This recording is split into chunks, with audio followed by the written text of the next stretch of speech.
Hey, what's going on YouTube? This is Black Bear Hunter coming at you again, and we're here to talk about a beer out of Bell's Brewing, located in Comstock, Michigan.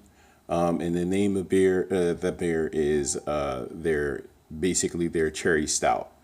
It's an American stout, 7.7% ABV. So yeah, I mean, this is just basically a straight up stout brewed with cherry juice.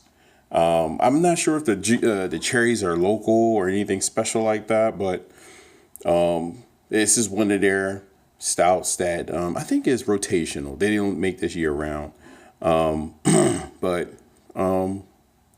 I've had this stout before, and I was kind of meh about it. Now, what happened was recently I had the bourbon barrel aged 30th anniversary of the cherry stout, and it was phenomenal, right? So I was like, okay, you know what? I need to go back and try this formulation, see if they changed it, and here we are. I was at one of my favorite spots out in Riverdale, at one of the bottle shops, and this happened to be on the shelf. And I was like, you know what? I did a make your own 6-pack, and I had to include it. So with that being said, let's go ahead and check this out. Let's crack it and see what's going on. So let's see. Just a quick little whiff, but it's kind of subtle in the bottle. But that really means nothing, because once you get it out the bottle, that's where all the magic happens. So let's see what kind of head we get here. Maybe about a 1/2-inch head. Nice dark brown head. Nice dark brown head. So with that being said, yeah, look at that. Let's see here. See what the lacing is like. Pretty decent lacing. Like I said, the head receded pretty quick, but like I said, the lacing is there. It's look at that. So pitch black, pours really dark. Like I said, you get the dark brown lacing, recedes pretty quick, recedes to a ring. See that?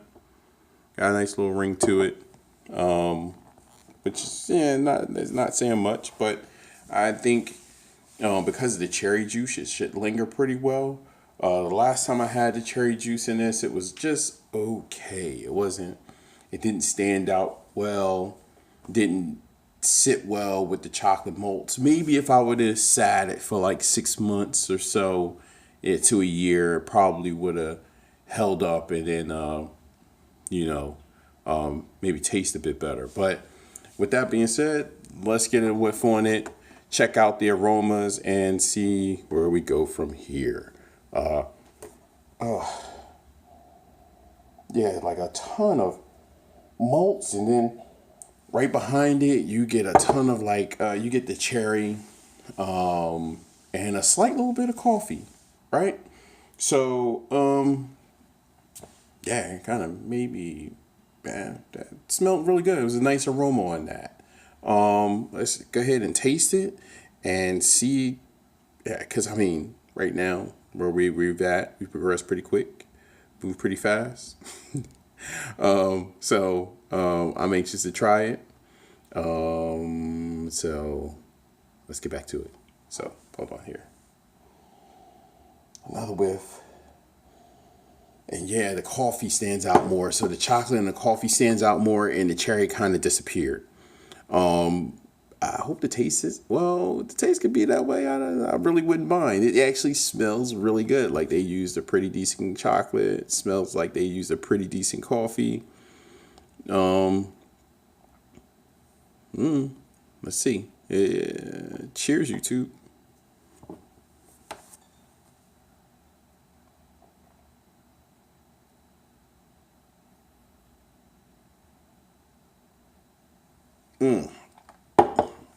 Okay. So, ooh, wow. more cherry than chocolate. Extremely, not extremely tart, but it's definitely tart. And then after the tartness hits you and your tongue and your and your senses settle down, you get some chocolate and some coffee. Like now, mostly coffee. So,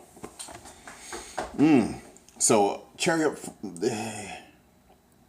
That cherry is up front and all over the place. Like I said, it's tart, slightly chocolate. Like you get those chocolate malt notes. The coffee is subtle, and then all of a sudden you taste like the roasted malts and more coffee. And the coffee kind of takes over in the lingering aftertaste. Like it's still sitting on my tongue. The coffee is. It's actually still sitting on my tongue, and the tartness is there too. So it's weird because it's balancing between like a tart coffee. Tart coffee taste in your mouth. So I've never had a coffee that had like a tart aftertaste, but this does. I guess you could say it does a really good job of balancing how tart it should be and that coffee flavor. And like I said, when you first taste it, you get the cherry, right? You get that tart cherry feeling and taste, and then you automatically then start getting these roasted chocolate malts. The first is not like you don't taste the roastiness. The chocolate just kind of comes in, and then it's like coffee, and then it's roasted malts. So it has layers. It definitely has layers. It's not the best beer I've ever tasted, but it's definitely a unique take for a stout. Of course, like a fruit stout. Because I've had some oranges, some orange stouts, and this one actually does a really good job. It does a good job of for the style. So with that being said, overall, tasty cherry chocolate balance. That kind of stands out right up front. The formulation, I would say, is better than the first time I had the formulation. Now, maybe I just didn't like the first one. That's a possibility that I just didn't like it. And I don't know. Maybe they did change it, or they're just using a better batch of cherry. And this one actually might be a little bit older, so it might be exactly how I thought the first time, is that I should have waited until it was a little bit older to really decide what I thought about it. Because I think the first time I probably on a tap gave it like a 3, either a 3 or a 3.25, if not 2 something. This one here, I definitely will stick to the conservative side, since, like I said, my taste buds has grown a lot over the years. But I'll still stay conservative, and I'd give this like a 3.75. Like I say, there's still some things that I would like to taste out of this beer. And when I see things I would like to taste, maybe a little bit more heavy in the body. If it was a little bit more heavy, like a medium bodied beer, because this is really smooth, but then some slight carbonation. I think if they changed it and made it just a little bit more hearty, gave it a little bit more of like a more chewy and viscous feel to it, I think I would enjoy it more. Even at 7%, that's sometimes enough for some people. Sometimes it could be enough for me, like I said, if it's a little bit more viscous. So at the end of the day, the cherry surprise was welcome. Like I said, it was a better batch of cherries. Would I go out and seek a 4-pack of this? Probably not. But if I'm in a beer, like a brew pub, or at a restaurant, and they actually have this on tap, or like if I was able to add this to a flight, I'd do it. I'd do that. I definitely wouldn't turn it down in a flight. Depending on what other beers is on tap. I mean, like if they had like Java Cask or Brassiere Noir or shoot, it could be anything heavier than I normally drink, like Weibacher, like what's that coffee stout, like Sunday morning. Okay, you're gonna take a back seat, but at the end of the day, some days I just feel for something different. And this actually fits that mold of having something different. So, yeah, at the end of the day, I wouldn't turn one down. I wouldn't seek a 4-pack, but I wouldn't turn one down.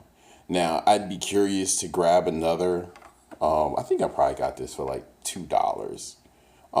And forget about it for like a year or two. Put it on